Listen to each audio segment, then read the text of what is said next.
Good morning, everyone. Welcome to SVP and Coastal Community Foundation's LEAD program. LEAD stands for Learn, Engage, Advance, Deliver. And the intention is that today you will all learn something from our esteemed presenter, John Reed. You'll be able to engage with him. I'm confident he will deliver and know that you will all advance and deliver as well. Today's topic is the performance imperative, the continuous improvement, and the journey to excellence. I am grateful for you all to be here. A few housekeeping notes before we get started. The presentation is being recorded. You will all have an opportunity to access the recording after the webinar. In addition, if you will please take a few minutes at the end to complete the survey sent to you via email, that would be most appreciated. As always, you can raise your virtual hand, put a question in the question box or the chat box, and we will get you an answer during the webinar. And if we're unable to do so at that point, we will do it after. So with all of that, I will now turn it over to John and first say thank you again, John, for doing this. We so appreciate it, and I'm glad you're here. Thanks, Laura, and good morning, everybody. It's good to see a pretty good crowd here at a time that I know to be very busy for you, and a number of friends from my prior work here as a part of the Tri-County Cradle to Career Collaborative, and now some of the consulting work that I'm doing in the space, partly and due to my role as a partner of SVP. So I'm now going to share my screen so we can get started. And as Lara said, questions in the chat box. She is going to step in at any point where a question seems particularly timely. Otherwise, they'll probably be held until the end of the presentation, and we'll have time enough for questions, I think, at that point. So hang with me while I toggle to the share screen mode.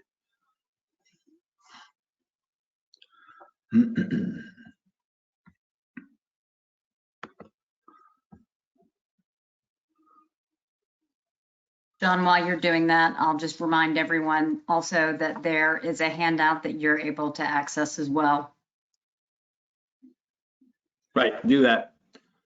You should now see a slide. Tell me if you don't, Lara, that is the first of the deck, the performance imperative slide. It's there. Okay, good. So the name of this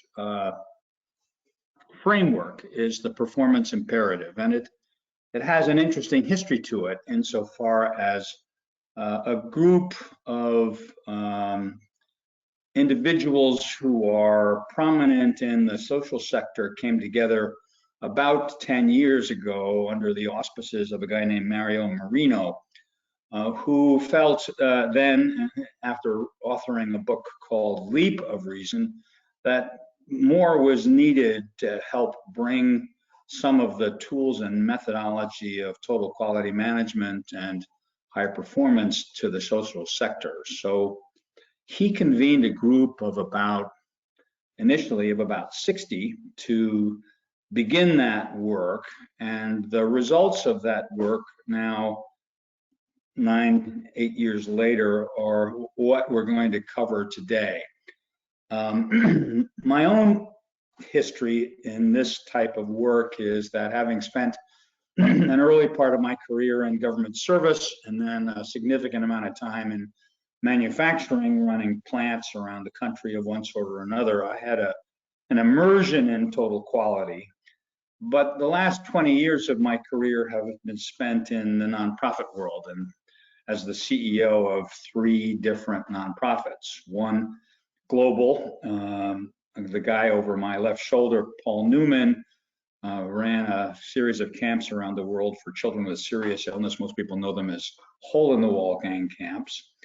And then Outward Bound, a national organization here in this country, and finally, and most recently, the Tri-County Cradle to Career Collaborative. And through all that learning experience, I sought myself to find a way to bring these tools to bear on smaller nonprofits who tend to get lost in the shuffle of improvement work for a variety of reasons, but who are the greatest number of nonprofits in the space and need some way to tackle the challenges of getting to excellence. So I began to develop my own tools.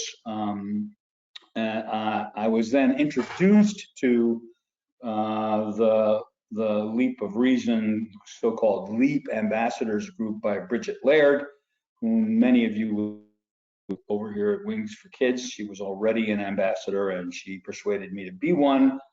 And as a consequence of that, for the last 5 or 6 years, I've been a not small part of the work of trying to bring this tool, performance imperative, to life and in a way that is useful. Your appreciation for what's here can come directly to me. Your criticism of it can go directly to Bridget. The arrow points her out there. You can find her at Wings for Kids. She's probably responsible for most of what doesn't work about this. So what I'm proposing to do in less than an hour is to give you a summary of what the performance imperative is and how it works. This is a social venture partners presentation, and I am one of those partners. And I would say that no organization, perhaps other than the Coastal Community Foundation, has done more for the nonprofit sector in this region than SVP has. And I attribute a lot of that to Lara's work to relate what we have among us as partners, starting with money, to the needs of the sector here in the region at this time. My job as a partner has been to help translate what is a vast amount of intellectual capital among the partners, most of it born out of private sector experience, into its application, potential application in the nonprofit world. I made so many mistakes when I made that transition myself. It cost my organizations probably millions of dollars in figuring out the differences between financial motivation and mission motivation, that some of that learning needs to be applied to those among us partners who want to help, but who probably speak a different language than many of you. And so, though I'm still regarded amongst my nonprofit friends as a little too corporate for the space, I have kind of worked at developing the means to bring business-oriented tools to the space. And so you're about to witness the extent to which that's successful here. So we're going to do a summary today, and that's an overview, but you'll also have direct access to the materials that will expand upon what we talk about here, and I think give you as much of a immersion in these methods as you're comfortable with. I've, as I said, done a fair amount of work in translating total quality into nonprofit excellence, and generally speaking, the simplicity of this sort of work, for me anyway, can be summarized as either a bunch of circles or a series of onion peels. And those of you who have been into this work for a while, you couldn't possibly get through a presentation on total quality without having some version of a circle put in front of you. And that's because the root of much of this work is found in basically the PDCA or PDSA, depending on how long you've been at it, of circles, wheels that do plan, do, check, act sort of reviews of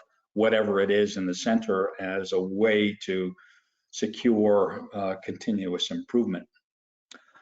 Onion peeling, on the other hand, is much more about the sort of Socratic application of the why question to understanding at successive levels of detail, from principles to practice, what it is you're doing. And I would describe the performance imperative as more a sort of an onion peeling exercise than anything else. And I'll give you some examples of that and some tools that will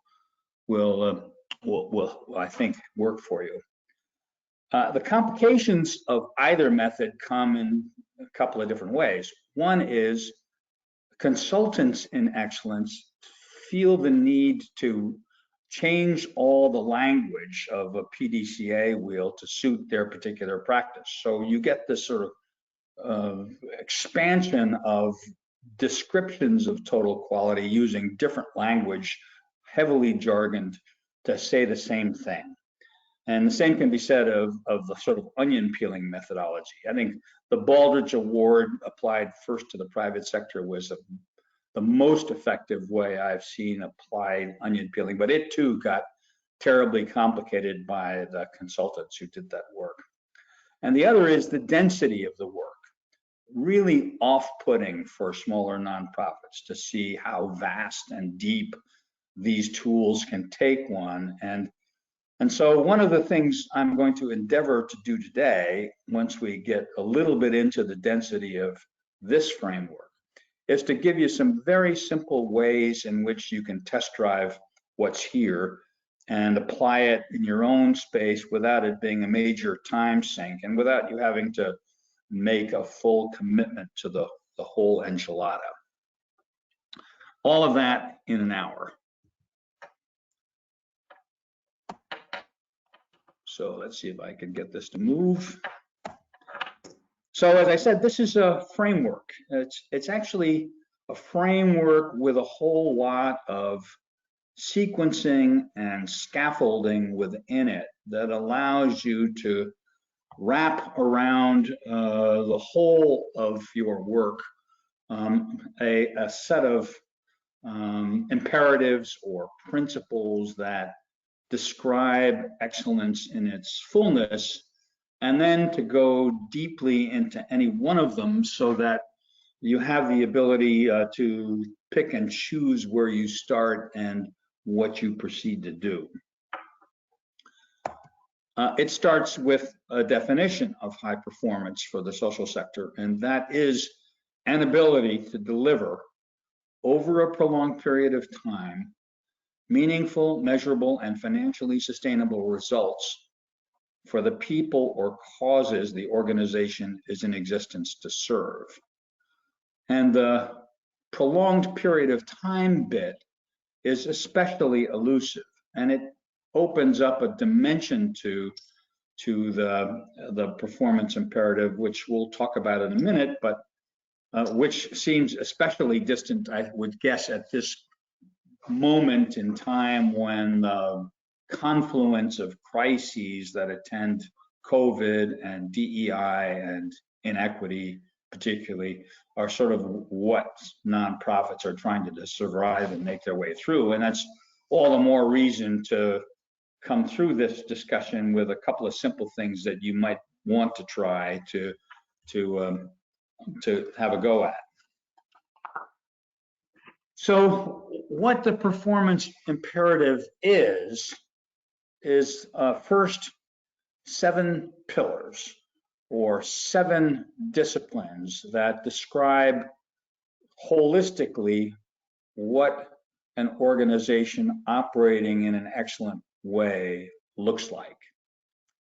And beneath it, some 64 principles or proof points that establish whether and to what extent the organization is performing in that way. So, for example, the first of these pillars, and we'll take a look at all 7 in a minute, the first of these is courageous and adaptive executive and board leaderships, the ED and the fiduciary body.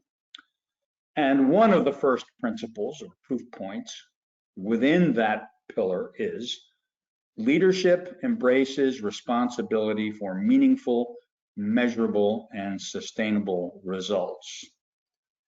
Now, if you were to stop there, you would well ask, well, what the hell does that mean? And how do I determine that? And so the meat of this process, at least in my opinion, is found in the practices. And so within each of these pillars and within each of the 64 principles, you find a series of 10 to a dozen practices, which are essentially descriptors of what, in this case, leadership and board would be doing or looking like if and as they are operating in an excellent way. So here is one example. The board members assess themselves individually and collectively at least annually.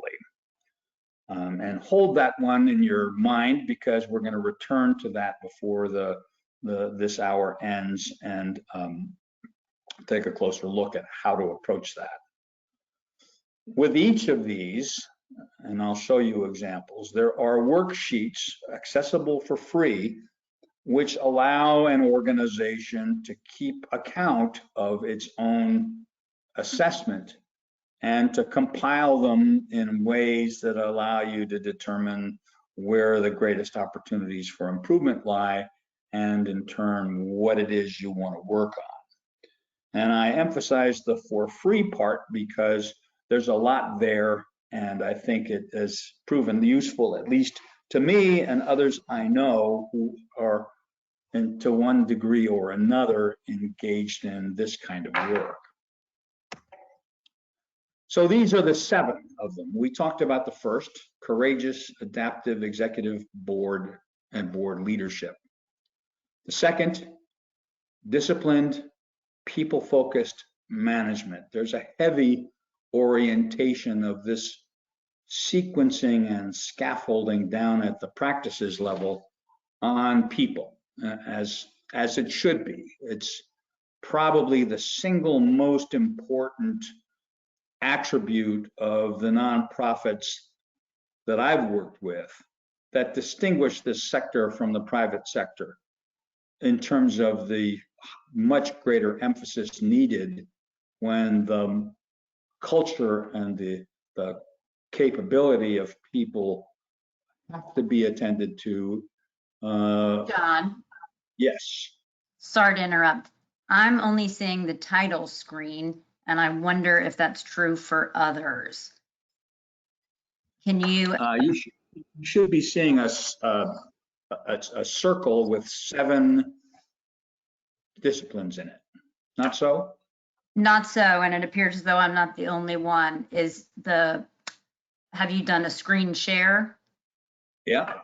Well, let me do it again. Hold on. Okay.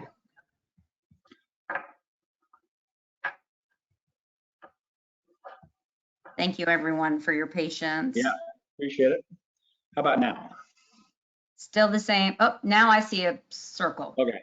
Okay. With So marks in it. Perfect. Thank you. did you not see the last one?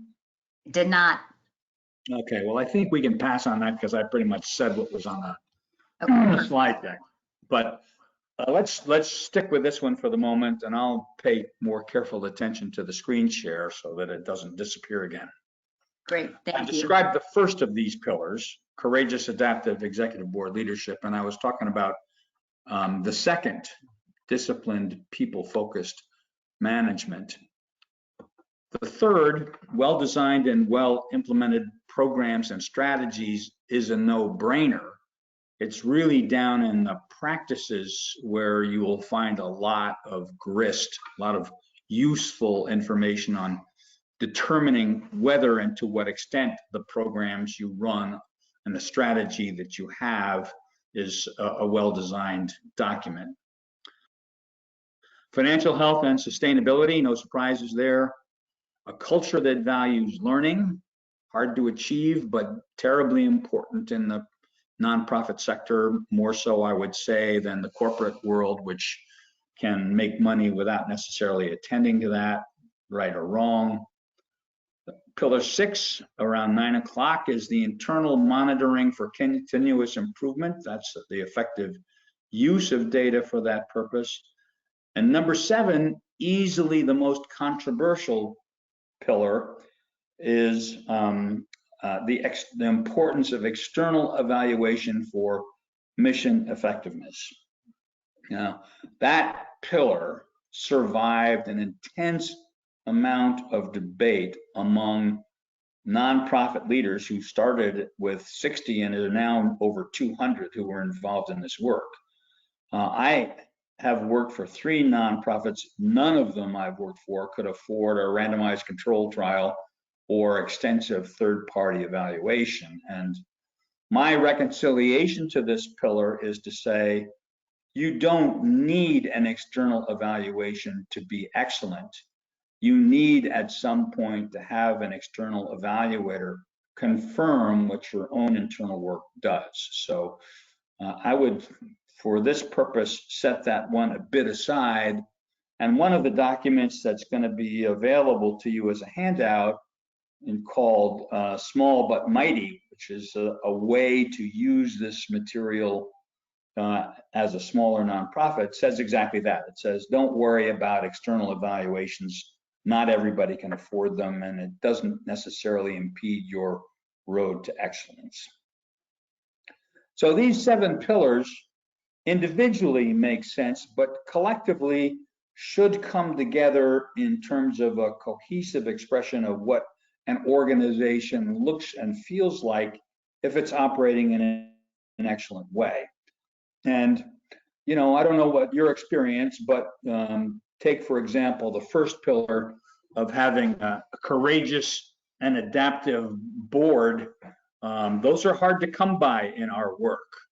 Boards and governance in general is, in my experience, the biggest challenge to nonprofit work. And just to put my cards on the table, while I have been the CEO of 3 nonprofits in the last 20 years, I would not accept a position as CEO without also being given a board seat so that I could have some influence over the governance practices of the board and yet still be subordinate to it as the CEO, which is a fine line to walk, but it's certainly walkable. Okay, let's see if we can make the change here without losing the screen. You should see key features of the performance imperative. Please tell me if you don't. All good on my end. So what are the attributes, the features of this process as it relates to your work? First, it defines pretty well what a high performance organization is and what it's doing. It places a preeminent importance on the board and the executive director. They are the ones who set the culture and the climate and do the people work. And without that kind of quality leadership, not much else happens in my experience. It recognizes that DEI and other critical, important cultural dimensions, as well as people, are the key to performance and continuous learning. It blends the discipline, execution, people focus, and data-driven decision-making. This is a challenge for us in the nonprofit sector. The disciplines of a business brought to bear on the accomplishment of a mission is a very difficult balance to strike as an ED. And it's in this area where I think you will find in the practices some very specific kind of attributes that define how that works, which can help you establish the extent to which you're really bringing that kind of attention to both margin and mission. It defines external evaluation as essential to operational performance. I don't believe that. I think it defines external evaluation as an important way to affirm that you are operating effectively and over time to improve that performance, but I don't find it essential to operational performance. And finally, it focuses on the overall organization as well as its component parts, and that's an important aspect if you're also dealing with leadership, as this does. Okay, let's see if we can move the slide deck.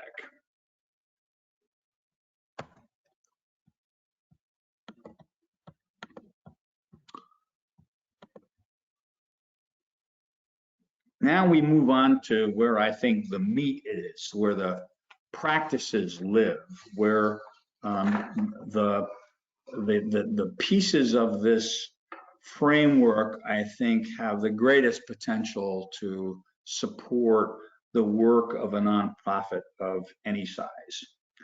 Now, fair warning, I'm about to also give you a glimpse at the density of what's here. Don't be off-put by that, because there will be ways in which you can navigate surgically that aspect of the work that appeals to you most as you kind of get into this work. But the good news is that there are tools on the website that allow you to handle the assessment process pretty simply and not get caught up in having to create your own Excel spreadsheets and calculations to determine where you stand. So for example, here is the first pillar and a couple of the principles or proof points that are associated with that pillar. So 1.1, embrace their responsibility to deliver results. 1.2, strong, assertive governors and stewards. If you look in the column that says choose one, you'll see that in each case there are 6 options, including not applicable, that the assessor can choose from to establish whether and to what extent the organization that they're a part of conforms with this attribute. And then a place for comments. So imagine you're sitting around a table with a cross-functional team of yours. Maybe you've mixed in some customers of your work and a board member or two, scary as that may seem. And you're having an open and honest discussion about where the organization is. Each member of that group would make an assessment, and it would be compiled with or without discussion, and you'd move on to the next one. From there, there's a tool that allows an accumulation of these assessed values to show without names the numbers associated with each. So not started, partially met, substantially met, yada, yada. So you get, by the use of these tools, a pretty quick cross-cut of what the ratings are and how they deploy across the 5 or 6 different potential options, as well as a summary of comments that inform what, and by name, so whether or not this gets distributed is up to the ED, but that inform by name what people are thinking and feeling about that particular topic and why they did the assessment that they did. So without dwelling on it, get a sense from these 3 tools that there's a flow and a throughput to the hard work of making an honest assessment of the organization, to some summary and conclusion as to, well, where should we begin? What are the challenges that we have to deal with, and what's the most important place to start? Now, 7 pillars, 64 proof points, more than 100 of these practices. That's a lot, and it is dense, and it has to seem overwhelming to any nonprofit, but particularly the small ones that are really struggling to deal with day to day and don't have the time or the resources to go through all of this stuff. And made them more complicated when you consider in assessing any one pillar or any one proof point or practice. How do you create conditions where a subordinate, an executive director, a board member, and let's say a client or a customer of the work feel comfortable in speaking honestly about how they view the organization in regard to that practice? That is not an easy thing to do. It is the single most important reason why culture is so important to excellence, because you have to have a non-blaming, open and honest atmosphere in order simply to begin this onion peeling exercise. Else you get false information and no clarity at all to what you want to work with. Now, the smaller the nonprofit, in my experience, the more likely it is that there's a collegiality and a comfort level with having those kinds of honest conversations. So in that particular respect, I think the potential is greater for many of you to make effective use of some of these tools than it is for the big $50 million revenue organizations that had a lot to do with establishing these tools. So what? So if you want to undertake a comprehensive review of the whole of your organization, all 7 pillars, it entails first assuring yourself in defining the learning session that you've got a cross-functional group of people who have an appreciation for the organization at a level of detail, but also holistically, and who are prepared to be open and honest in their assessment. And you prepare your team with an orientation to the performance imperative and all that sort of stuff. You take them through the practices, you review the responses, you share the data, you take the data and see what it tells you is the opportunity, the greatest opportunities to move forward. And you then cycle through that improvement work. How do we get better at that thing? And use probably a circle to help you do that, PDCAs and 5 Whys and all of the stuff that goes with that, or just go to work on it. And you repeat that process. And it is a long-term, comprehensive, to me, overwhelming amount of work for any organization to undertake. So I would, advise against trying to tackle the whole thing in this way. And knowing many of you and the size of the organization you represent, I'm pretty confident that you'll agree with that. So what? So how do you make something like this of use to you in the near term and selectively and with smaller bites? I'm going to give you a couple of examples that happen to work for me at Cradle to Career.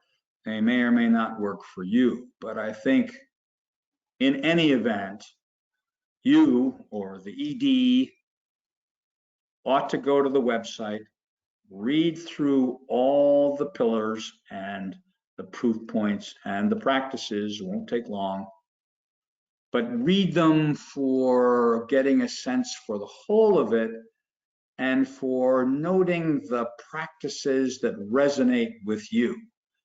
And when I say resonate, I mean, what's eating your lunch right now?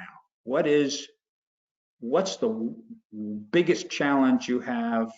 What are where can you turn your staff and board's attention to an issue that you know that they know is critical to emerging from these crises in an effective way or continuing the improvement work? I promise you that it's there. Alternatively, you can go through the practices and say, well, where's a quick win for us? Where can I do something that will have an immediate return? It may not be the most important thing, but I really want my organization to undertake this journey to excellence, and I want to have a way to get them engaged and keep them engaged. So what's a quick win for my organization, given where we are?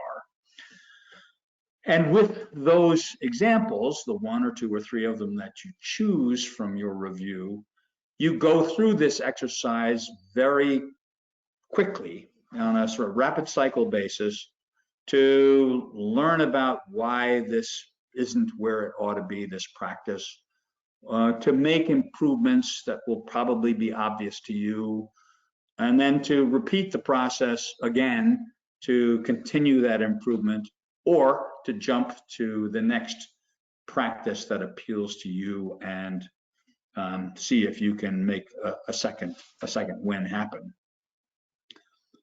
Now, for me, and this is all cradle to career stuff. As some of you know, I was the first CEO for that organization and served in that capacity for about 6 years. So I had a board of all of the notables here in the region, and a chairperson who is very well known to you and to the community. And I had to sort of figure out how to bring this organization to life following the precepts of what is called collective impact. And we don't have to get into all of that. For this purpose, know that I had a board that had been in place for 3 years. It had never been asked to assess itself collectively or themselves individually as fiduciaries. And after a year and a half of it, I had assessments, and they were conducted fairly thoroughly, but it was against what I say here in a cute sort of way is a dynamic set of objectives, but objectives that were set at the beginning of the year, and by the 6th month were totally upside down with new stuff that had come in over the transom and making the original objectives no longer important. So, you know, you got that going on in your world also, and it was a questionable value other than the fact that I got reviewed. Same with financial targets. Budgets had a way of disappearing or getting overtaken by forecasts, and so that was the situation I was confronted with. But I knew that from my own work in previous organizations that the board really needed to do this, that there were good reasons for them to make an assessment of themselves and of me in a different way. So what I did was I went to the practices. This was now 5 years ago when these 100+ practices were still in beta. They were still in the sort of the pre-work mode, but there were plenty of them. And I took a bunch of them. You'll see a sample here. And I created a survey monkey, which basically said what the practices say. Do you agree that the board understands Cradle to Career's bylaws as a framework for board decisions? And on down through some 20-odd questions, most of which came from the practices, but some of which I invented myself because I wanted an individual assessment made of the board member of her or his own performance, and so I added questions like that. And I invited the board to complete the survey. The board results went to the chairman of the governance committee, who struggled a little bit to get them all organized, so I gave him some help with that without knowing who said what, and then organized the results into a statistical way of saying, here's where we are. Here's where we are on these several practices. And it was actually quite revealing. It showed that, first of all, we had a couple of board members who shouldn't be board members, but as importantly, it indicated areas where we needed to do better if they were going to perform their fiduciary responsibilities more effectively. Now, without belaboring this method, one of its strengths was its repeated use. So I went through 4 years, the remaining 4 years of my tenure there, administering these same questions or questions very close to them in each of the 4 years. And after the first year, for example, the board said, we don't think you have a strategy for doing the work that you're doing, or if you do, we don't see it. And they said, we're not really very much involved in fundraising. If you want us to be involved in fundraising, ask us. And so we went to work on those 2 topics over the course of the next year or 2. And the survey results showed that we had actually made some progress in those areas, that we had gotten their attention to fundraising, and we had done a better job of articulating the strategy that we had. So I commend this idea to you if by some chance you wonder whether your board is operating in an excellent way and that they really understand what you're doing and that they're really plugged into the work, because it's a great way to remind them of why they're there, but also to probe what it is they don't know about your work and should know if they're going to be more effective. Laura, how am I doing on time? Well, you're right on time in terms of asking that question. It's 10:43, so we should be moving to questions in 3 to 5 minutes. Good. I'm on the last 2 slides, so we'll stop shortly. And that might be a good time to prompt people to either raise their hand virtually or put something in the chat box to me or to you or to everyone in terms of a question. Yeah, that's a good idea. Okay. So just to very quickly, the second way I found value in the practices and in the pillars was to address the question of what is the theory of change that underlies or should underlie the work that we're doing. And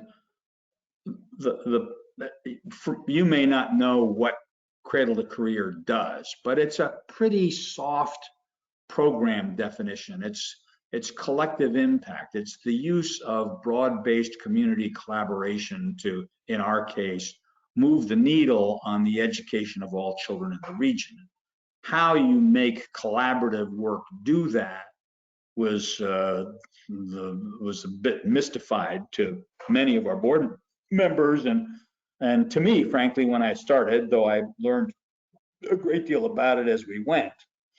But in applying the practices, it seemed to me that a theory of change is little more than a series of if-then statements. That is, if my organization or the program that I'm operating does this, and then this happens, and then that happens, and then something else happens, then the results that I'm seeking will occur. And you don't have to be right about that, but you need to be accurate. In other words, you would need to describe the if-thens of what you're doing and then establish whether the results that they're there to achieve are actually useful. And so it led to a fairly straightforward theory of change for us, which made it possible to express our work, but also to drive the work in a particular direction and to not do things that didn't support the work. So in our case, if the board and staff form, facilitate, and support networks and consortia, and we drive deeper and authentic cultural engagement, community engagement, build capacity of the community, and communicate the hell out of the facts, then as a direct result of these activities, something will change. A law, policy, practice, funding model, mindset, having a measurable impact on either kindergarten readiness, third grade reading or math, eighth grade reading and math. You get the idea. So that the disparities close and every child from cradle to career succeeds. That became the theory of change. It also became a roadmap for the organization to follow and to try to stick with, as opposed to getting sidetracked, so that over time, seeing progress in the summative metrics that are up there towards the top, all of which can be measured, can be visible. So that became the theory of change. That was the way the organization worked for the last 6 years of my tenure. Suffice to say that not a lot of progress was seen in the metrics that are across the top, and it quite rightly caused me and my successor and the board to revisit this theory of change and establish whether and to what extent the execution of those primary activities or the theory of change itself needed to be revisited. But for your purposes, using the performance imperative to establish or refine for the program or for the organization as a whole what it is you're trying to do and how you're going to go about it is a pretty good way to both establish a theory of change and a strategy, and to determine what it is you shouldn't be bothered with doing. So we take small bites like the two examples I gave you. It gives you the opportunity to learn, improve, repeat, or you may determine that that's about all you want to do, and you take the results you've got and you deal with, you keep doing whatever it is you were doing beforehand. So that's the performance imperative. Those are a couple of ways to get started. You'll have resources made accessible to you, and I think we're ready for questions. Great, thank you. So no one has been yet to put a question in the box or raise their hand, but I'm sure that there must be some questions burning for some of you guys. One of the things, John, while we wait, that struck me is that oftentimes these kinds of processes can be overwhelming, or at least appear to be overwhelming. Did any of the board members that you worked with have that same impression or perception when they were initially engaged? Well, because I decided to start small, I didn't burden my board with a full understanding of the performance imperative. I thought if they understood that good governance involves self-assessment, and here's a survey that will help us do that, that would be sufficient for these purposes. When it came to the theory of change, we, that is the staff, did the work and brought it to the board and took them through it in some detail without necessarily engaging them in the work. As some of you may know, Lara certainly does. The board, Cradle to Career, has got a lot of very busy people on it, and anything you want to get out of them, you have to get from the 2-hour board meeting, and that just wasn't sufficient to immerse them in the work. So I skipped it, just used the product of this work. So would you advise others to do the same in terms of? Yep, I would. And is there a frequency, John, that you recommend, especially when breaking it down in small pieces? Well, my best advice is to read through the stuff. It'll take an hour.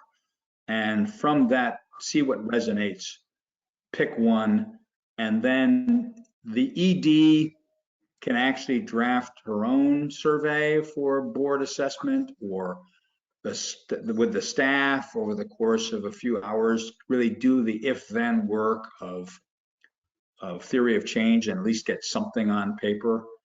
I don't think it takes more than that. I think if the review of these materials causes the ED to conclude that there's a better place to start, I think it can begin. You can begin anywhere and fairly simply without it being a massive time sink and a group grope by a large number of people. I just don't find that of value right now when people or the organizations I'm working with, and I've got 7 or 8 clients, are really working to survive. Sure. Well, I think that's a good point also, John, that timing is everything in terms of survival versus evaluation. Yeah, I think so too. Well, I know a lot of folks on here are not shy. Yeah, oops, raised hand, question. Have you provided the LEAP ambassadors website to them so that they have access to the materials I used? It's on the handout, but Great, certainly good. if you want to give it again, and I can send it in the follow-up as well.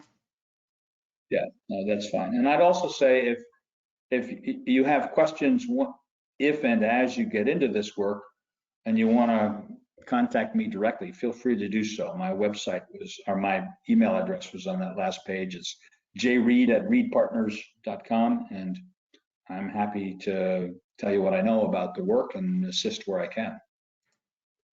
Perfect, thank you.